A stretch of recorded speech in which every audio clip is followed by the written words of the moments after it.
with some sort of porn, some women can be disgusted or titillated or turned on or both things at the same time, right? So it's opening the space for that dialogue and that possibility. Whereas a lot of the anti-porn groups, one of the things that they were doing um, is they would do these like walking tours in like Times Square and other sort of porn districts. Want to listen to this Ivory Tower Boiler Room episode ad free? Head on over to our Patreon, where you will get this episode and all of our episodes ad free. And you can see our video episode, including this one right now, where you'll see my beautiful face and the guest's beautiful face. Who doesn't love that? And I am so excited to announce that all of you can get a 1 week free trial on our Patreon. Join the ITBR professor level and you unlock all of Mary's True Crime and Academia Patreon episodes, our rewatch show, including Queer as Folk and Smash. You can even listen to us dissect Scream and The Exorcist. And I heard, rumor has it, that we have an upcoming Britney Spears episode, a Fall of the House of Usher episode, and yes, even a Saltburn episode, which is going to be quite riveting. So head to patreon.com/Ivory Tower Boiler Room, join the 1 week free trial, and see what you're missing out on. And while you're at it, please follow us on Instagram and TikTok at Ivory Tower Boiler Room. Rate, follow, and subscribe to us on Apple and Spotify podcasts. Thanks so much, and I hope that you enjoy all of our Ivory Tower Boiler Room episodes.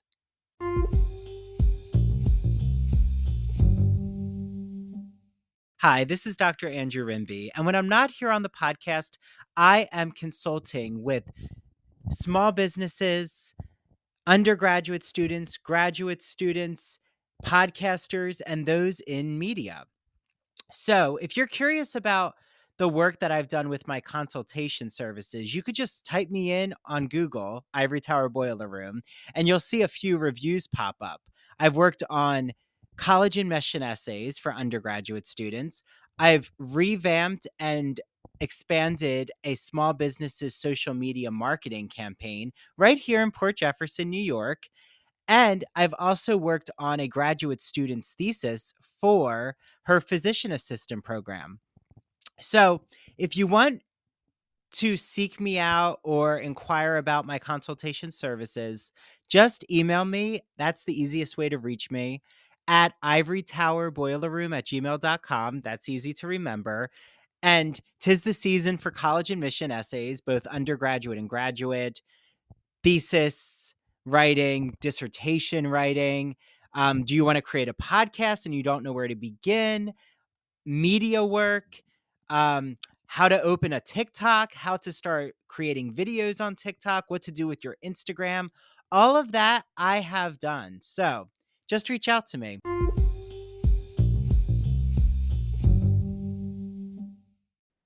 Hi, everyone. This is Dr. Andrew Rimby, and welcome back to the Ivory Tower Boiler Room. I'm returning to my recent roots. It's going to sound as if I haven't been doing queer feminist work in a while, but I had my final submission of the dissertation in August. So not that long ago. Um, Time is flowing by. It's flying by right now, but I feel like in the academic world, 2 months is 2 or 3 months is nothing. So, articles, books take at least sometimes 2 years for an article, 3 years, I think it depends. And academic books, I'm sure our guests will give us a timeline, but it could be at least 5, 6 years. The whole process differs for everyone, especially if they're turning it from their dissertation into their book. So, without me going into a whole rabbit hole here, I'm so excited to be joined with Dr. Margaret Galvan, who is assistant professor of visual rhetoric in the Department of English at the University of Florida. Her archivally informed research examines how visual culture operates within social movements and includes a first book called Invisible Archives: Queer and Feminist Visual Culture in the 1980s. We're holding it out for all of you right now who are watching on YouTube or our Patreon members here. But if you're listening, you're going to have to search up her book so you can see the beautiful cover. It's published with University of Minnesota Press. I absolutely love them. So shout out University of Minnesota Press. In 2021 to 2022, she was in residence at the Stanford Humanities Center as the Distinguished Junior External Fellow, researching a second book about, well, I think this is the book we're going to be talking about, right? Or is this a No, new book? Okay. next project. Yeah. Exciting. Okay, so her next project which is about how communities of LGBTQ cartoonists innovated comics through grassroots formats. So, a nice bridge from Invisible Archives to your second book. I see what you're doing there. Okay. So welcome to the Ivory Tower Boiler Room, Margaret. Thank you so much for having me. I'm so excited to be here. So, I think right away I'm just so interested in what got you invested in this topic about queer and feminist visual culture? Like, is this something that predates you being at the University of Florida? Like, I'm assuming this comes from your dissertation work, your studies as a PhD student, and then eventually, graduating. Yeah, no, definitely this definitely goes all the way back to grad school. I in my acknowledgments for writing the acknowledgments for this book, I got like pretty in depth and I was like searching my own like emails and like putting dates on things. But like I think, it goes all the way back to like right before 2010, um, taking courses with Nancy K. Miller, who is an amazing feminist theorist of autobiography, of trauma studies. Um, Also was active. I write about the Barnard Conference on Sexuality, and she was one of the organizers of that conference. So, when I was looking at that period of time, she was like, "Well, do you want to see my copy of the diary?" Which was this, um, you know, very what became a very contentious item and was censored during that conference. And so it goes, all the way back to grad school, but certainly something I've been thinking about for a long time. Whether, sometimes you realize something it's sort of been simmering for a while. Like I am in many ways a comics scholar, a scholar of comics, although I talk about other sorts of um, visual production, image text visual production. But when I was little and small, it's hard to find comics by women. You go to comic book shops and they're often very much dominated by the major publishers, dominated by superheroes, which can be really cool, of course, but there aren't a lot of texts by women. And so, when I started to learn about some of this stuff that's been produced in the 80s, but also into the 90s, which is more what I'm looking at in my research now. But some of the stuff continues into that period, a period in which I was like, alive and kicking, to not see this stuff or not encounter this stuff, or even something I've been thinking about a lot recently is like the zine, big sort of zine queer core riot girl movements in the 90s. I think I was perhaps a little bit too young for that, but I was making my own little newsletters in Microsoft Word. My dad's a computer programmer, so I'm like learned how to like make really cool newsletters, and they're like they're of a piece with the zines, but I wasn't like connected to this community. And so, it's always been wanting to find that, and then thinking about, how these artists in community built community and welcomed people in, and how they found people, but also how some of this stuff had difficulty circulating or difficulty reaching the next generation, such that if you talk to, a cartoonist today who's a queer cartoonist, what were they inspired by in the 90s was manga and anime, which was like everywhere and had its own sort of queer thing, and not some of this earlier work because it just was not necessarily readily available to that generation. So that's sort of like, some of the longer tail strands of what gets me to where I am with this book. Well, I love all of this, and the graphic novel has recently entered my podcast since I had on a queer graphic novelist named Sage Catuno, who just did this like reimagining of Jekyll and Hyde, and it's this whole queer reimagining. I went to Stony Brook and knew Kay Sohini, whose dissertation is on the graphic novel, like her own graphic novel she created, I think. So like Alison Bechdel, I know makes a huge mark, not only in your work, but it seems with someone who you really knew before starting this book. And I remember seeing Fun Home on Broadway. And then like I looked into Alison Bechdel, right? Everyone out there, maybe they've heard of the Bechdel test. Um, of like how many women are on screen or in some kind of narrative without men being the topic of their conversation. So, how did Alison Bechdel enter into your life, your work, you know, all of the Alison Bechdel things? Yeah. No, there's a chapter in this book about Alison Bechdel. But I've also read a number of other articles about her. So I sort of like, if we, if back in literary scholarship back in the day, there used to be people who were like one author scholars and things like that. If I had to choose just one, it would probably be Alison Bechdel because there's just so much to say about her. Her work is so rich. Um, and I came to sort of thinking about her work through autobiography, through sort of community, through definitely Fun Home was the first thing that I was really engaged with.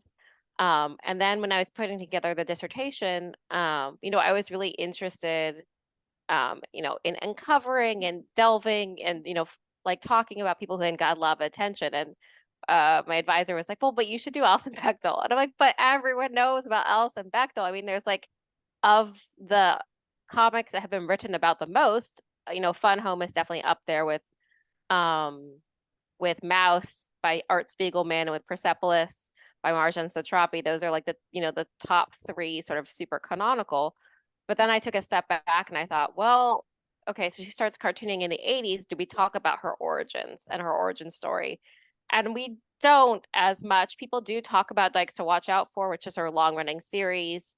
Starts in 83. She starts doing recurring characters in 86, in 87, sort of like that tipping point. She publishes her first volume of comics with Firebrand out of Ithaca, New York. She ends the comic like in the 2000s, but we don't talk about like where it started. And so, she gets very much valorized as being this, independently genius person, right? And she's totally a genius, but part of it is also she was synthesizing and connecting all the stuff that's happening in the grassroots. And she's like self-syndicating her comic and newspapers across the nation, and like LGBTQ and independent and feminist newspapers. And so they're sending her copies of their newspapers. And so before the internet is really widespread, she's able to see what's happening in different communities and feed all of that into her comic, which is a comic about a community of lesbian women who are friends and lovers, and sort of the larger community that grows from there. But before it was that, it was just individual panels and thematic strips that were published in Women News, which is a feminist newspaper out of New York City, where she was participating just in the collective of the newspaper after moving to New York City, after getting like rejected from going to grad school. So if Alison Bechdel went to grad school, completely different story, right? Grad school reject because this amazing cartoonist. And so I wanted to tell the story about her and her story about her and community that really hadn't been told, and look at these early comics and look at also how, what the art that she's doing in the newspaper that we wouldn't necessarily consider comics also influences the comics as well.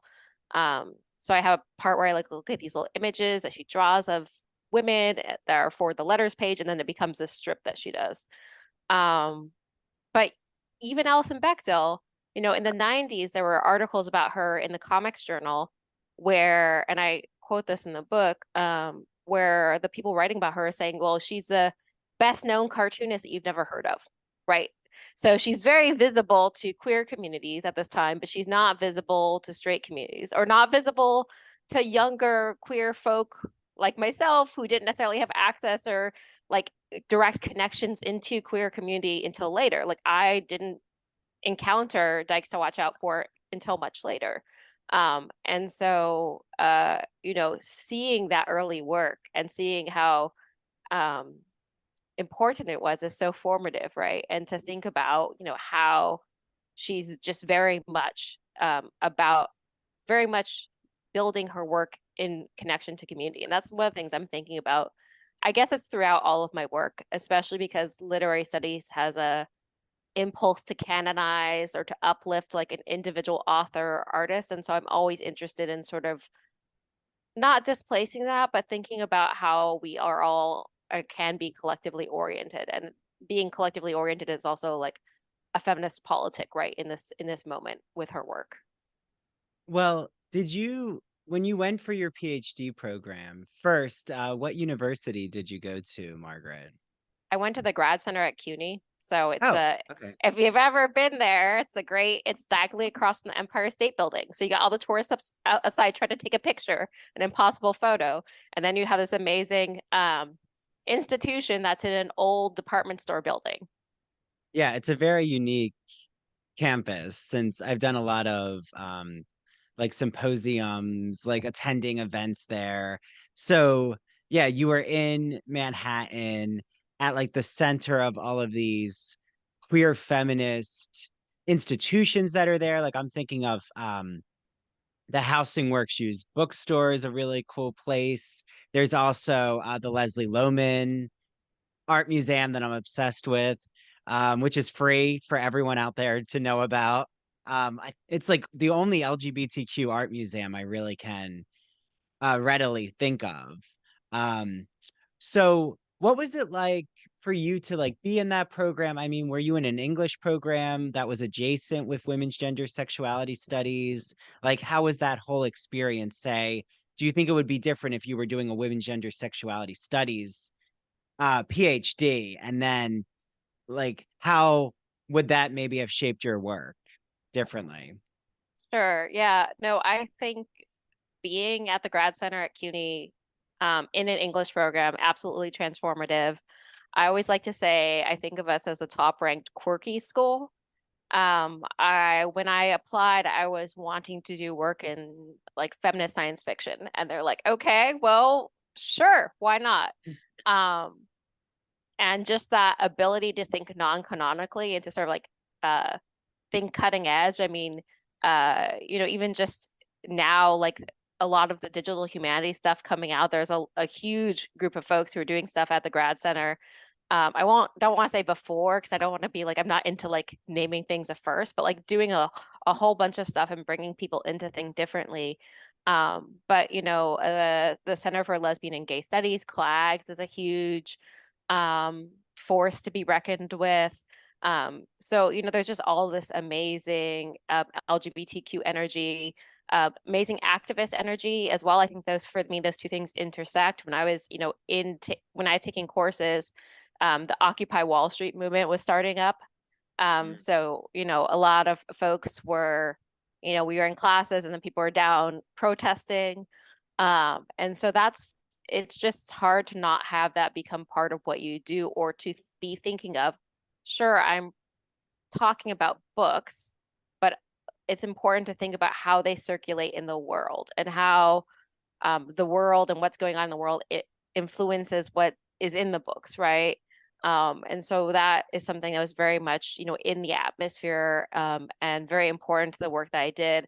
Funnily enough, I did not do a women's and gender studies certificate. I did a film study certificate because I really wanted to hone that sort of visual aptitude in my work, even though I don't actually talk directly about film in this book, but it's definitely that filmic discourse is something that I'm overthinking about how to talk about images deeply. Um, so yeah. Well, so you being in New York City for your PhD studies, I just find it fascinating because you start us off on this really cliffhanger teaser of a moment with you've already mentioned it, but there's this whole um brouhaha over what's called the Diary of a Conference on Sexuality. And it sounds like you call it this image text, or it has some history to it. I mean, what is this item that you're putting under such scrutiny, Margaret? Just for everyone out there, like what does the item look like? Yeah. With your visual rhetoric hat, how can we all imagine what this text is?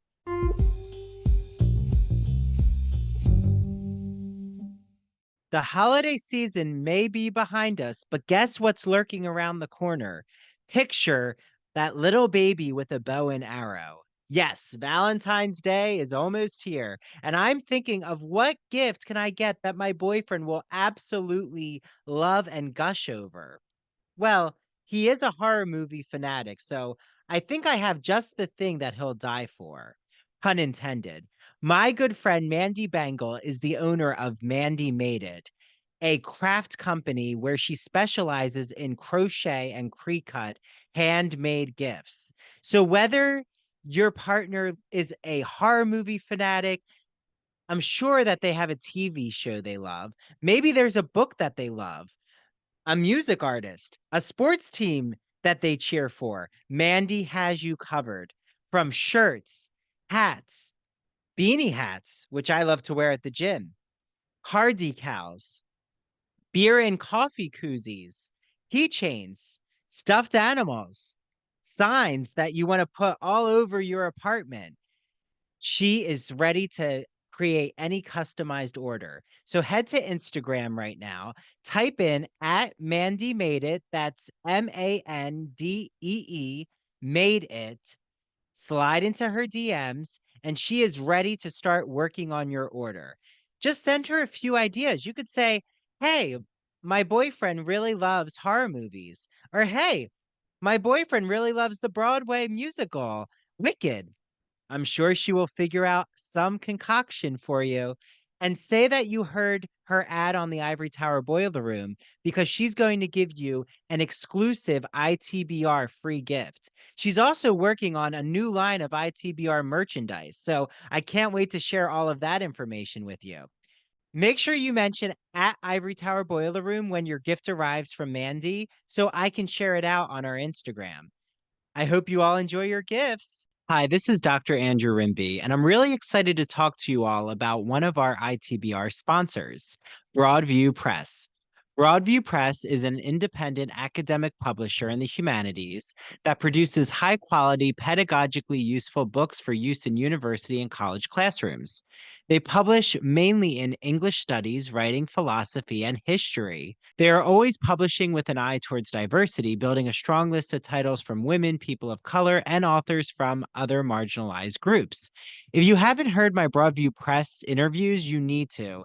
Recently, I just had on Dr. Shannon Day, who talked about her book, Beyond the Binary, Thinking About Sex and Gender.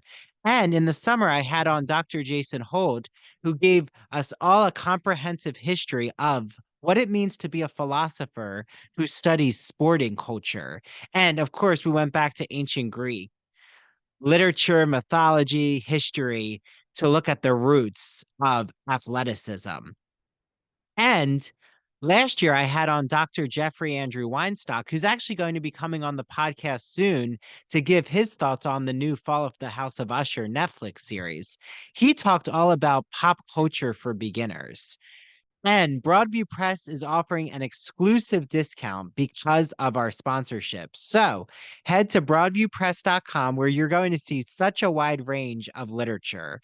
Use the code Ivory Tower, IVORYTOWER, for 20% off site wide all of their books. Again, it's broadviewpress.com. Enjoy your reading.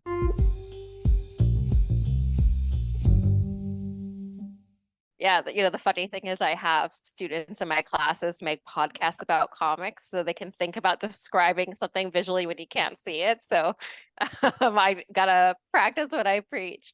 But the diary, which actually there's an image, the cover image is sort of created from a page of the diary where the three women who created the diary put their lip prints on the page and to tell folks to enjoy. And it's sort of like a very intimate moment of welcoming folks into the diary. So every year, and still continuing, Barnard's had a scholar and the Feminist Conference where they try to bring scholars, feminist scholars, but also feminist activists together in conversation. And so they decided they wanted to do a conference on sexuality, which was a big hot button topic at the time.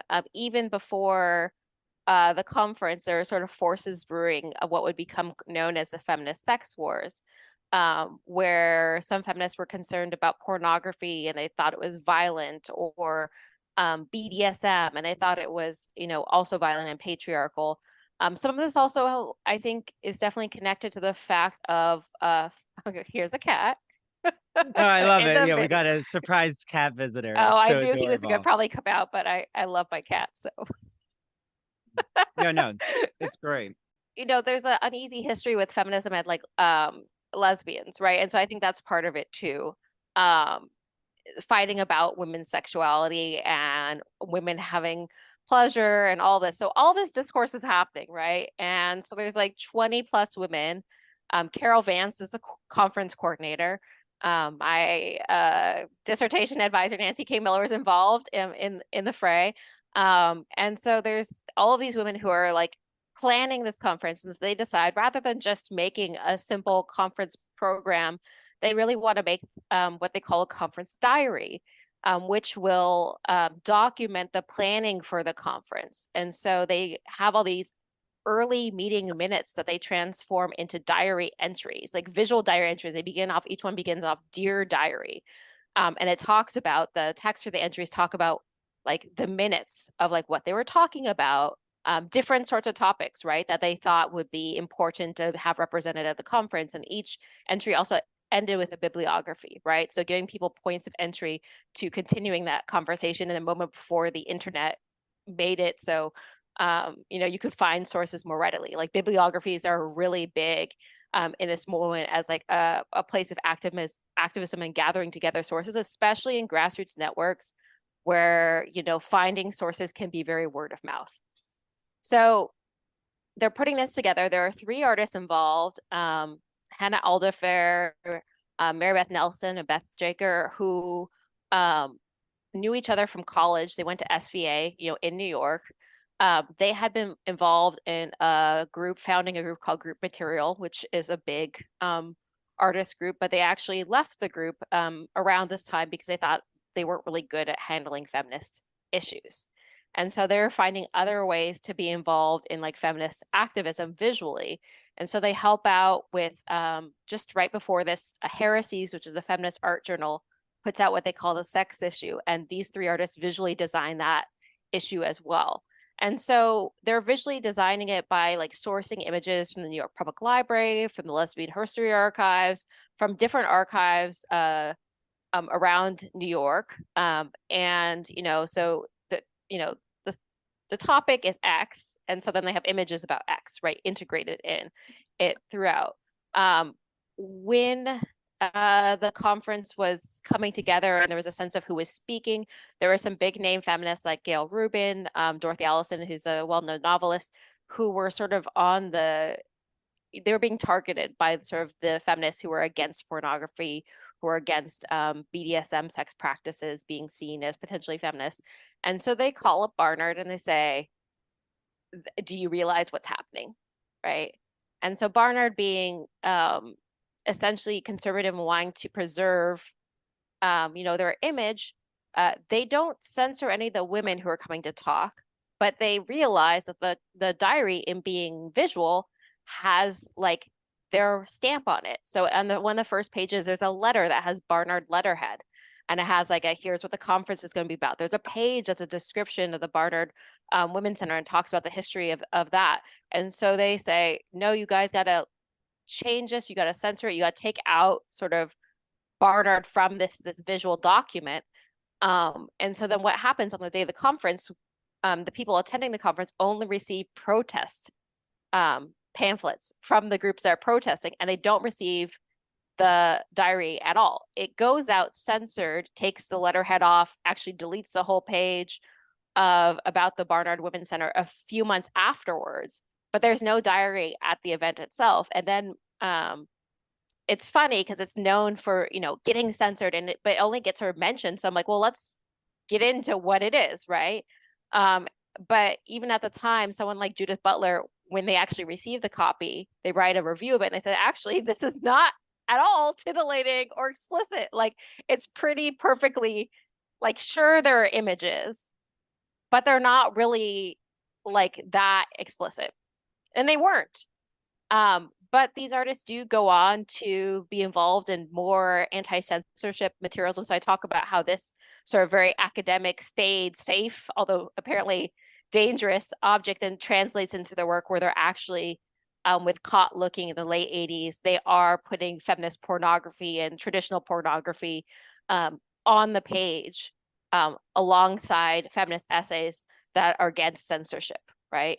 And so they actually do go into a more explicit territory when they're in a more, activist space. They're not in an academic space, but for the conference, they were, completely respecting the bounds of academic discourse and what would be appropriate.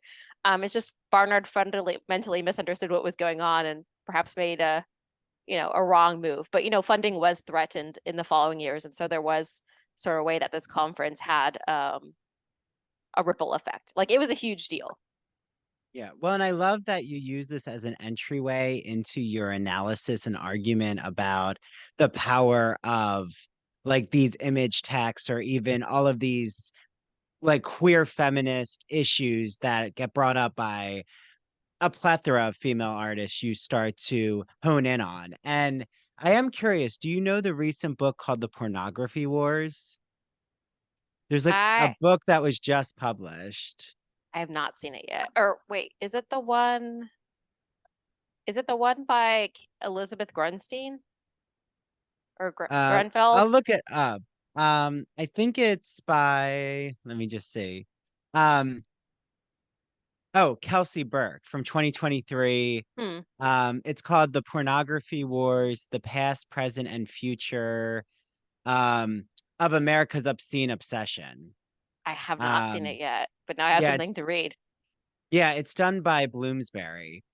Okay. Um, and they're kind of it's for um like the academic public intersection. So it's like a popular it's a popular press, but I forget if Kelsey Burke, I think, is at a university, but they're kind of comparing it to books like Rebecca Traister, Peggy Orenstein.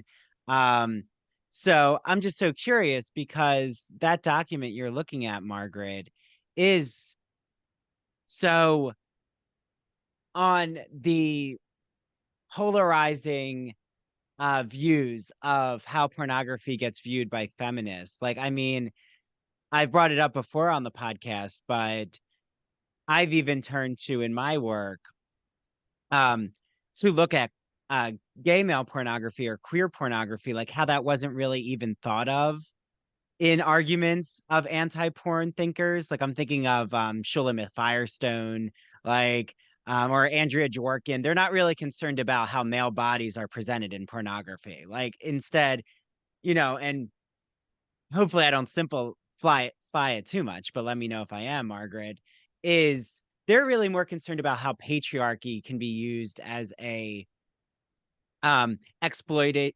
exploitative tool in the porn field, like how the male body is acting aggressively on the female body, not necessarily how male bodies come together in queer pornography with, gay porn actors and help those who are closeted feel comfortable with themselves. Or even like in terms of Hmm. feminist pornography or lesbian, pornography, it's not about the empowering side. It's about there's acts of aggression that are these toxic fantasies in a way. And, you know, like from what you were looking at in the 1980s, was there a real um split with feminist thinking, with even how like Gail Rubin is not yet really articulating a queer theory, but her work is so pivotal to thinking around queer studies. And I mean, what is that often quoted essay by Gail Rubin? Um, I'm trying to remember, but Well, there's it's two. okay. Yeah, because Gail Rubin even writes such a glowing review of your book. So I want to ask you that. How did it feel with Gail Rubin weighing in on your own work, Margaret?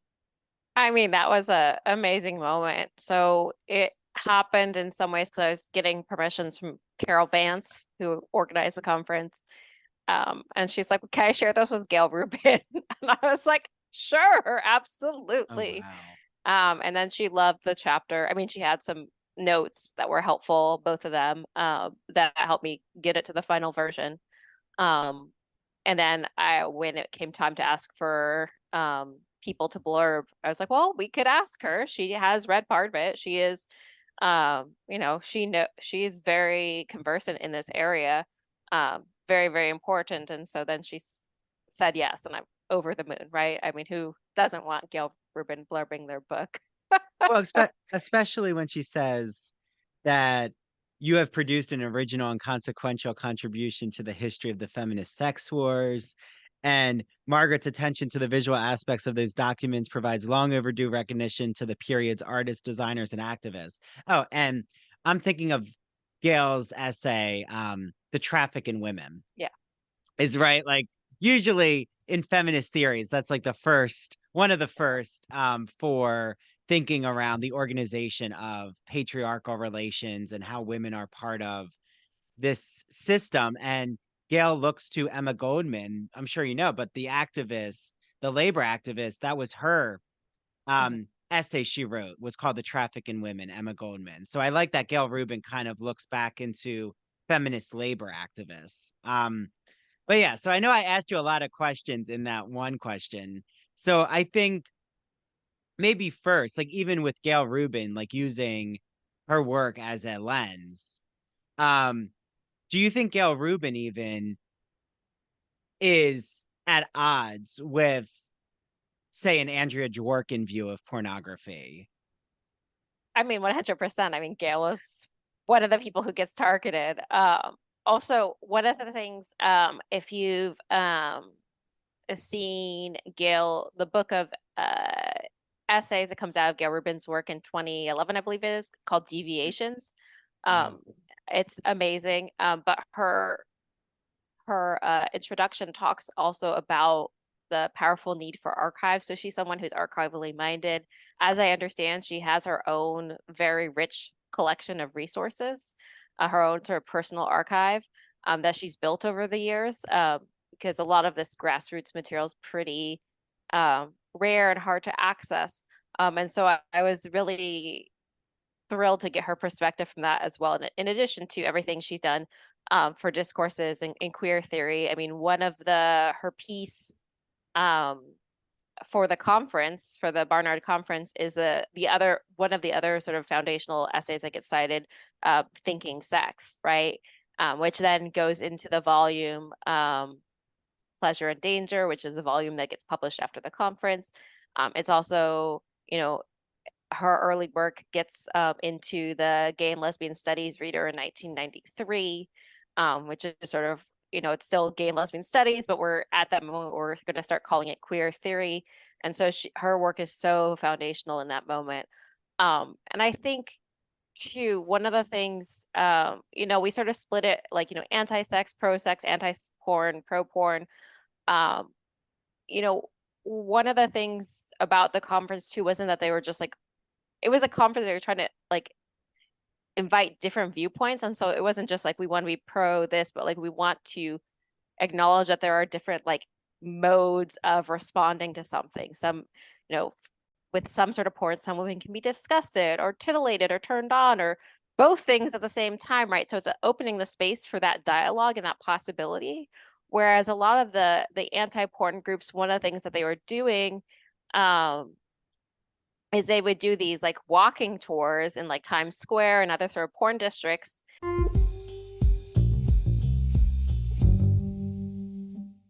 Are you a fan of LGBTQ plus books, plays, movies, TV shows? Well, then I have the magazine for you. It's called the Gay and Lesbian Review.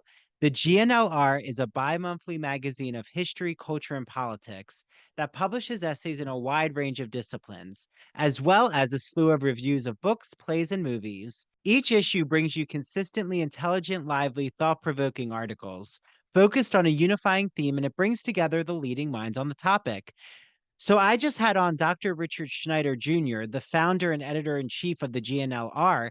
For the GNLR's 30th anniversary, happy birthday, GNLR, Dr. Richard Schneider talked about their special volume called Outer Appearances, More Faces from the Annals of the GNLR, illustrations by Charles Heffling. They cover current LGBTQ artists such as Harvey Fierstein, Melissa Etheridge, Alan Cumming, James Whiteside, Alison Bechdel, and even David Sedaris, and of course, many others like Stephen Sondheim. There's even a supplemental issue that comes with your commemorative volume. And Andrew Holleran, the writer of Dancer from the Dance, he reviews a book called Morris about E.M. Forster's Morris, written by one of our ITBR guests, David Grevin. So we can't wait for you all to experience this beautiful 30th anniversary GNLR issue. Have you heard some of my GNLR interviews, including Dr. Andrew Lear's discussion about male-male love in ancient Greek society and Ignacio Darnad opening and blasting the closet door in the queer male art world? Well, definitely make sure you listen to them after this episode. Head to glreview.org. Make sure you subscribe to their magazine. You'll see there's a section that says subscribe at the top. Enter the promo code ITBR50. That's ITBR50 to receive 50% off. 50% off any print or digital subscription. Enjoy your reading. I am here in Port Jefferson, New York, on Long Island, in one of my favorite stores. It is the Soapbox NY, a bath and body boutique. I'm here with one of the co-owners, Janine. Hi, Janine. Hi, Andrew. How are you? Thank you. Good. So I know you have many winter scents to walk us through. So let's Yes. get started. This is from company Michelle Design Works, another one of our favorites. Room spray that you can use any room in your house, just kind of freshens up the room a bit. And what is this by Michelle Design Also by Works? Michelle Design Works is Winter Blooms, one of their new scents this holiday season. It's great. It's a hand wash. You can use it in your kitchen or your bathroom. And then here's something to follow it up with. Exactly. It's a hand and body lotion.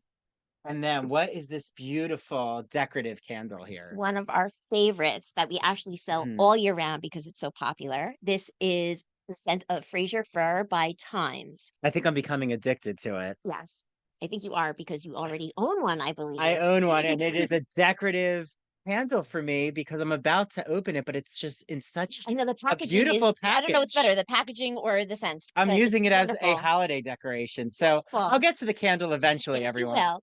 But it's wonderful because with Times and their Fraser Fir, not only do they carry the candles, but they also make it in the scents in the diffuser, in soap, the hand lotion, the hand soap.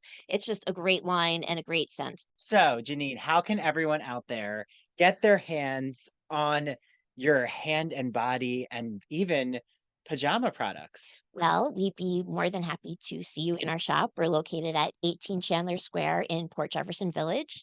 You could always call us to place an order. We're happy to ship to you. Our phone number is 631-509-1424. You can place an order on our website, soapboxny.com. And you could also find us on Instagram or TikTok at the Soapbox NY. So many options. Mhm. I can't wait for all of you out there to just enjoy what I love so much about the Soapbox NY. So, with that, Thank you so much. happy winter, everyone.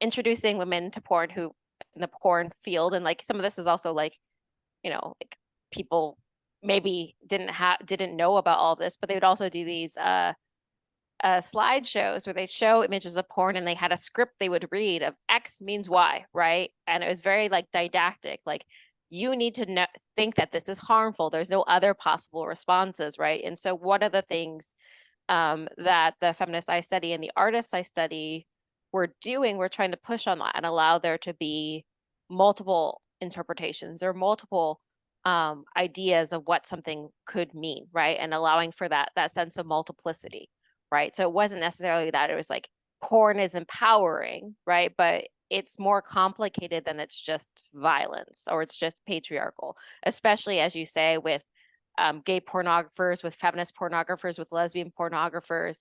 That changes the whole game as well, right?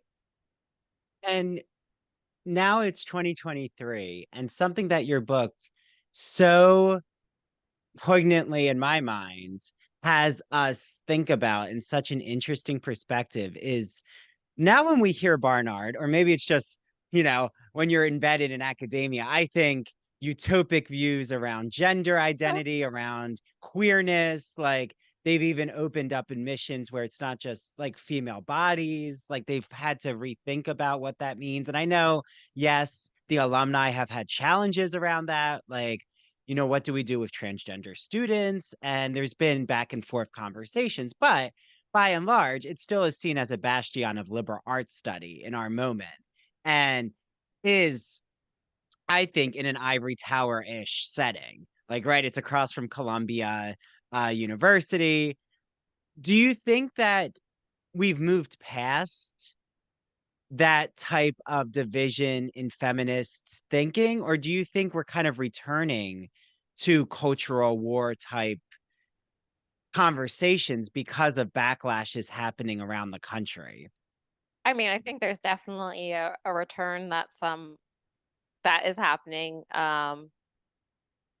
That 100%. I mean, and it's happening in different ways. So I think, it's happening now, so it's hard to sort of track exactly what's happening, but there's a uptick in conversations around sex trafficking, which is important, but can also go both ways, conservative or liberal. There's and all these things are connected. We've returned to the moment where we start calling queer people pedophiles, and we're trying to, ban books for being about sex when they're about sexuality and not necessarily about sex. And seeing something like gender queer as being it's a famous graphic memoir about a character's learning and realizing that they're genderqueer and that they're asexual. And it's been so banned because it's trying to be accessible to like adolescents who might also be in the same role. And so it's trying to sort of reach beyond a small community. And so it's dangerous, right? And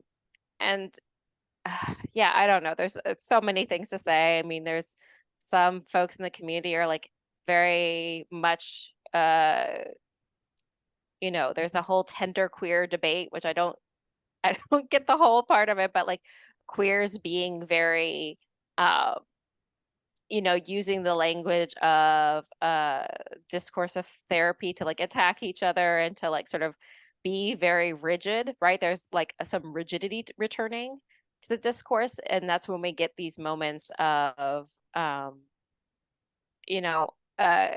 this means this and that's it, right? And this is harmful and that's it. There's no room for more nuance, right? And there's play on these divisions, right? You are X and therefore we are enemies, right? And so I think that's harmful. And I mean, we need to, be able to hold in our hands like the sense of multiplicity, or realize, I teach queer comics often, and I had like a evaluation or review where the students said that they were uncomfortable by the pornographic material. I'm like, I didn't teach porn. Like, porn is this thing. I didn't teach porn. Some students were like, why are you censoring this content? We want more of it. And then here was a student calling material that was queer porn, and they were like, well, I thought it was going to be more theoretical. So I'm sort of going into a tailspin right now, right? I'm No, not but sure if I'm I answered your curious. question, but I think these things are all sort of connected in the moment. And I think there's always, a recursive return, right, to Well, these things, unfortunately. and I'm curious, was there like, how do you feel internally going from, CUNY Grad Center from New York City to Florida? Like, how has that been? Like, do you think that the teaching or even your student population, are you seeing that the students' views are different or not necessarily because of the young generation? Like, the young generation has like a more nuanced way of understanding of gender and sexuality. Is it state specific? I mean, for the most part, my students are all very much here for this. I had some students told me last year that we're here to be fruity. They're like, we're here to be fruity. We're very excited. That was a queer comics class. But there is definitely a sense, and I think this is also not just Florida, right? Florida, so like most of my students are from Florida. But also the political moment we're in, since the 2016 election, there's a sense that they need the classroom space more as you might call it a safe space, as a space to discuss these topics. especially as they're also, then this is the Florida part, as they're being threatened, right? That's the part, that's the Florida part. You know, they're concerned, will we be able to talk about this, right? This is so important, you know, like, will we be able to talk about this in a few years? Will we be able to do this research, right? Can I do this research? You know, do I need to be careful about how I do this work? So those are definitely things that people are worried about. I mean, some of the laws that are being passed are, sometimes you see them in their earliest versions and they end up being watered down by the time they get passed. So they end up not being as scary, but they're still very scary. They're being challenged. So that's one thing to think. I feel like it's a large game of chicken. And so they want us to sort of, you know, swerve our car out of the way soon by like leaving the state, by going elsewhere, by changing what we teach. And you know, I'm not going to change what I teach. This is what I was hired to do. I was hired to do queer and feminist studies, visual culture. That's what I will do. There's Yeah, a well, soundbite for you.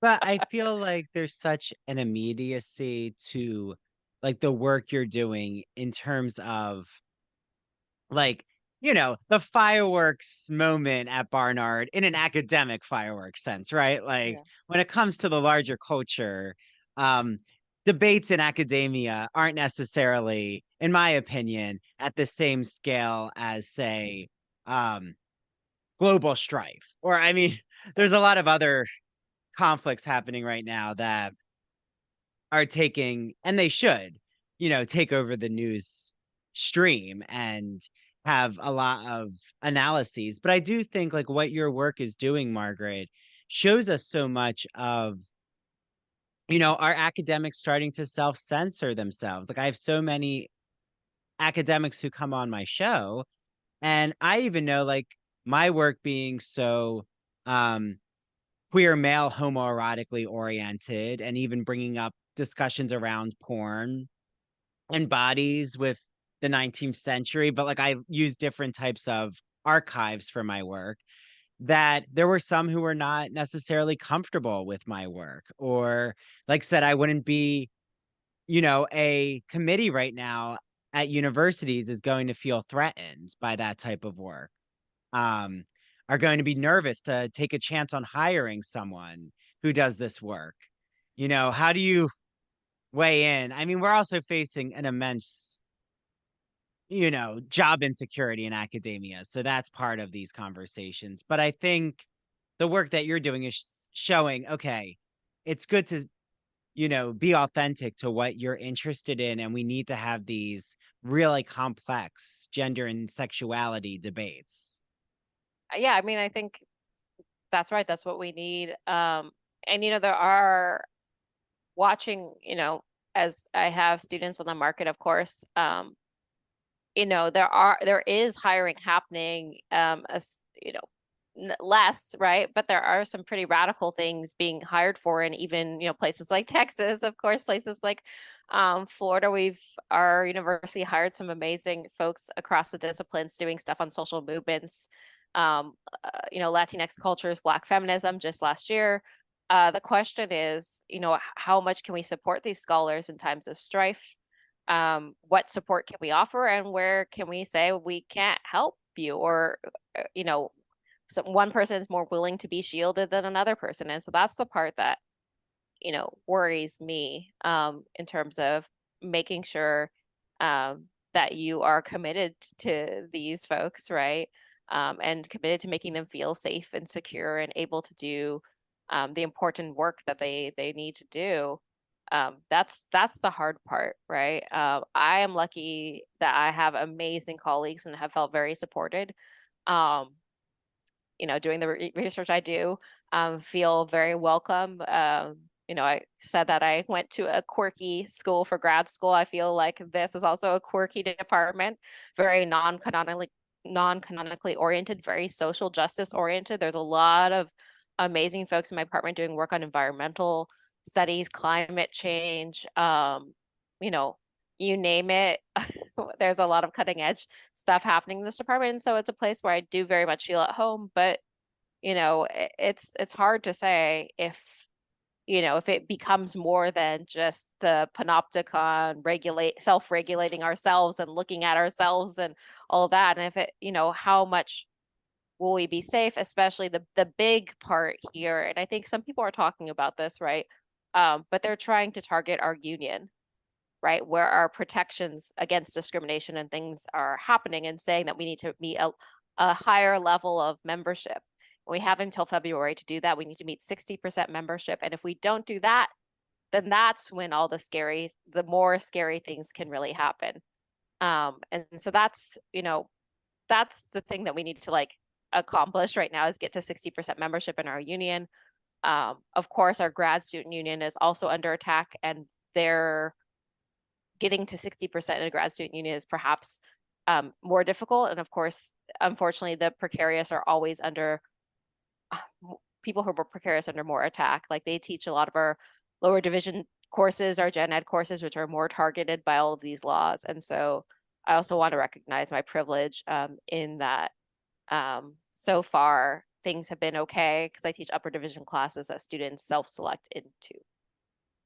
Yeah. Well, and because of the work in your book, like you're looking at, academics are actually, I would say, less of a percent of your objects of study. Like you're looking more at published like writers or creative artists, those who, do photography, who are painters that, I mean, Gloria Anzadula is I want to, shout her out because she's such an iconic, queer woman of color. Well, not queer woman of color, but feminist woman of color, with her, studies, with like the indigenous community. I just remember my readings when I was in feminist theories, how Gloria Anzadula's words are just, I mean, really shape your thinking when you're reading her writing. But I am curious, do you think there's all the like studies and works that you've had to explore for your book, did it show you anything about tension between academics and activists? Because that's an age-old long concern in feminist and queer studies, is, those in the ivory tower bubble compared to the activists on the ground. Are they ever going to bridge the gap? And usually I've seen it's the academics not necessarily wanting to meet the people halfway, like wanting to actually listen and get down off their pedestal. I So mean, what is happening? Yeah, yeah.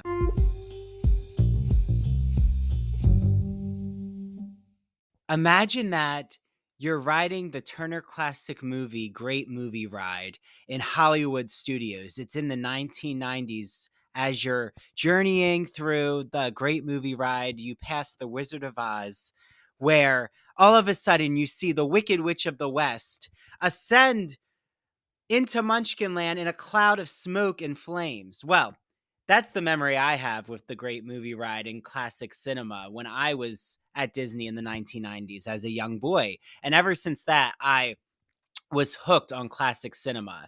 Well, my friend Christian Garcia, friend of the Ivory Tower Boiler Room, has a podcast that you all are going to love. It's called That Old Gay Classic Cinema, and he looks at queer themes in classic cinema, like Vertigo, The Wizard of Oz, Sleeping Beauty, Mary Poppins, 101 Dalmatians, Hello Dolly. The list can go on and on and on. So follow him on Instagram at That Old Gay Classic Cinema. You can listen to his podcast on Apple and Spotify. And he also is on the premiere episode of our Queer as Folk podcast, where I'm rewatching every episode of Queer as Folk from 2000. And the episodes come out bi-weekly. So make sure you listen to his episode with me. And he's launching a rewatch show of Smash, where they're putting on a Marilyn Monroe musical. So he's going to be joined by co-hosts, a lot who are in the Broadway and theater industry, and I'm going to be on his first episode. So without further ado, get listening to That Old Gay Classic Cinema. Enjoy. LGBT stories are universal, but each one speaks to the individual heart and soul of the writer telling it. Do you have a story to tell? Or have you been moved by an LGBT book, film, painting, television show, or other form of media? Then the Gay and Lesbian Review wants to hear from you. The GNLR believes in bringing awareness to queer art and artists through reviews, commentary, and thought pieces in which the author relates their personal lives to a particular piece of art, a novel, a movie. In addition to the print magazine, the GNLR also publishes articles on its blog. So you can see all of this on glreview.org. That's glreview.org. Remember, you get 50% off your subscription of the GL Review magazine when you use the promo code ITBR50. That's 50% off your print or digital subscription when you use promo code ITBR50. To learn more about submitting an article for the GNLR, visit their writer's guidelines. The link is located at the bottom of their homepage. And if you have any questions, email Stephen Hemrick. That's STEPHEN.HEMRICK@glreview.org. The GNLR and its readers can't wait to see what you have to say.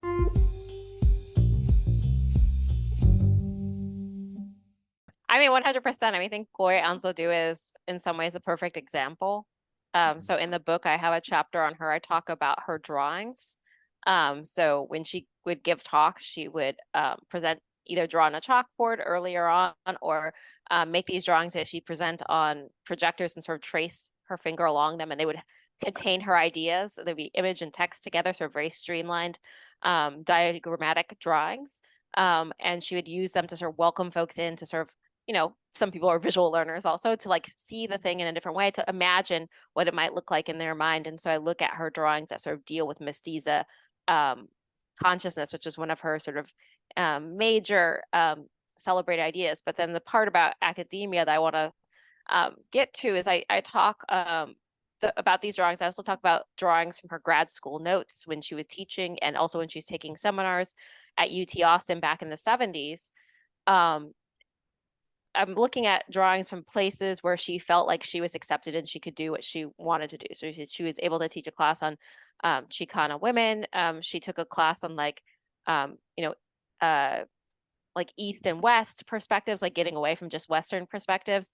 And these were places where she felt welcome. But then, and she talks about this in interviews, talks about this in Borderlands La Frontera, which is one of her famous works, about having difficulty getting her dissertation topic accepted. Right. And so she goes through multiple iterations of, I want to do this topic. And they say, no, you can't do, like she says, like Latinx, Chicana, or, they wouldn't have used the word Latinx back in the day, but, Chicana, Chicano, no. Want to do feminist? No. I think she ends up with like Hispanic, and they're like, yes. But at that point she's done. And so she leaves UT Austin. And so I think the important thing to know about Anzaldúa is both of her most major, there are other ones, but the two of her major celebrated works, that's Bridge Called My Back, which she's a collection that she co-edits with Shoyo Moraga, and then Borderlands with La Frontera that she writes herself, are done outside of academia. They're done because she leaves grad school because it doesn't want to accept that one could study women of color. It says there's not enough of a body of literature here. And she's like, well, yes, there is, but also let's go expand that body of literature. Let's go produce that material. Let's make that art, right? And so I think, she then is always giving talks at universities, always throughout, even during this time period. She goes back to grad school, but there's that fundamental tension there too about how much, academia will support, especially this sort of cutting edge, socially minded research, right? And so I think, I spend some time, I talk about the artists' artworks, but I also spend some time talking about their career and the development of their artwork vis-a-vis their career. And I want to, tell these stories. I spent, I did a little archival research for this, but also one of the things, in addition to the archival research, was spend a lot of time reading interviews with these artists, and letting what they said about their work dictate my reading, but also, getting a sense of like the biographical nature of what's happening in their lives alongside the art that they produce. And I think that's what's so wonderful about your work, Margaret, is because we don't always get the biography like the biographical elements in an academic work when it comes to queer and feminist studies. Right. I mean, the abstract is always so enjoyable and um, full of fantastical possibilities, but to have the groundedness of your biography is great. And I should correct the record for all the Gloria Anzaldúa fans. She does have a lot of thinking around her queerness. And I know like it's a complicated her writing is complicated around it, but she does considered herself queer since, sadly she's no longer with us.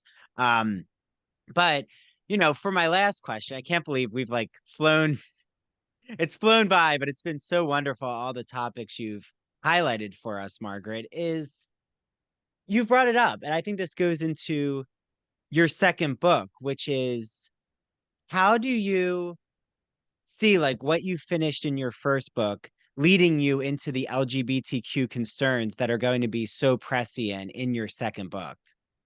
So the first book has 2 chapters on comics. I'm sort of people like in comic studies as a small field, and people know that this is the work I do. I publish a lot on comics. So I'm interested also to see how this book sort of lands more broadly and how people think about this other work. But I wanted to, one of the things going through the archives does is you look for one person, or my chapters were sort of organized by looking at specific artists, right? And then you start to see the community around them. You start to see, a well-known name or a name you knew brought you into the archives, and you start to see all these other names. And so all of this research I've been doing since, over a decade now, it really, I got to see a lot more art and a lot more very interested in the comics art that ends up, all over the movement, but doesn't get enough discussion, right? And so that really led me into thinking about writing about LGBTQ comics histories more broadly. Definitely like Justin Hall's work, No Straight Lines, has been very influential. There was also just this book last year that just won an award, the LGBTQ comic studies reader. Certainly Hillary Schute's work has been great. Of course, I know you love Ramsey. We're both fans of Ramsey's queer Yes. forms. Ramsey is a friend of I the mean, show. we love So queer forms. Ramsey. Mhm. But and I also have other things super influential. Um, but just how these cartoonists were building community, right? And how they were finding spaces where they could really develop as artists, I think is really interesting to me. And how they were really able to talk about things happening in the movement and to document them, but in a sort of funny, irreverent fashion in comics, because comics have a punchline. And so I'm working on putting together this history from a lot of archival research, but also being very attentive to there be a very easy way to write this history, which would end up being very cis-centered and white-centric. And then there's the harder way of doing it. And so I'm trying to be attentive to including a lot of voices of artists of color, a lot of trans voices, a lot of trans comics history. People talk more about the late 90s as a point, like a tipping point in comics where there's a lot of artists, but there are certainly earlier ones. And so I'm trying to make sure to take time to figure out where those artists are contributing and what sort of work that they're doing, right? And sort of expanding the field. And so even when I'm talking about lesbian cartoonists, there's a huge publishing boom in the early 90s, but there's a lot of friction around bisexuality. Bisexual women are allowed in. There's also friction around, showing sexually explicit images because of the blowback from the sex wars means that things have trouble crossing the Canadian border. And so a lot of books are censored in this time period. And so there's a lot of different ways also that some of the histories I'm talking about in the first book are sort of going to inform what I'm writing about in the second book, and sort of doing a deep dive on some of these comics, because I just think they're really interesting ways of telling the history and really fantastic work. And sure, there's a burgeoning field of queer comic studies, which I'm happy to be a part of, but I think there's room to tell more of the history and to highlight more voices, especially ones that we haven't heard from before. And is this from University of Minnesota Press? I haven't gotten the press figured out Oh, yet. I mean, it's okay. going to take me a little bit of time, right? This first book is still on its way out. Yeah, this first book is hot off the press. Yeah, just Pun came out. intended. Um, So Invisible Archives. What I love though is what you're working on next. This is like what I'm considering part one. Like you're setting the scene for us of the 80s, 90s, and then you're gonna go full throttle into LGBTQ comics into our present day, I'm assuming. So moving into the 2000s, I love how you've set your work up. This is such a good book. Margaret, I've had a great time talking with you all about it. And there's so much in, the pages of the book. We have not even barely, gone. I would say we've, touched the surface, but I don't even know. I think we've only like hit maybe 5%. There's so many biographical stories. There's so many figures that you discuss. So Margaret, where can everyone follow you? All your social media channels you want to plug? Sure. Yeah. I do have a website, which is my name.org. So margaretgalvan.org. And the last name is like gal with a van, so that you spell it right. I am on Twitter or X. I think you can search my name and find me there. I'm also on Blue Sky, Instagram, Facebook, all of the good places. I think if you search different usernames, so if you search my name, you'll find me. I'm always happy to connect with folks, especially folks doing really interesting, great work. I think, sometimes this interdisciplinary work, it's hard to find folks, right, who are in different disciplines, and there are a lot more people doing this work than we're always aware of. So I'm always happy to learn of new work, right? Yeah, And so network with Margaret. Go to her social media channels. I have the link to Invisible Archives in the show notes. So thank you so much, Margaret. This was a great time, and I can't wait to be back with you in some capacity. You're always welcome back on the podcast. Um, so yeah, thank you, Margaret, and bye to the audience out there. yeah, thank you so much.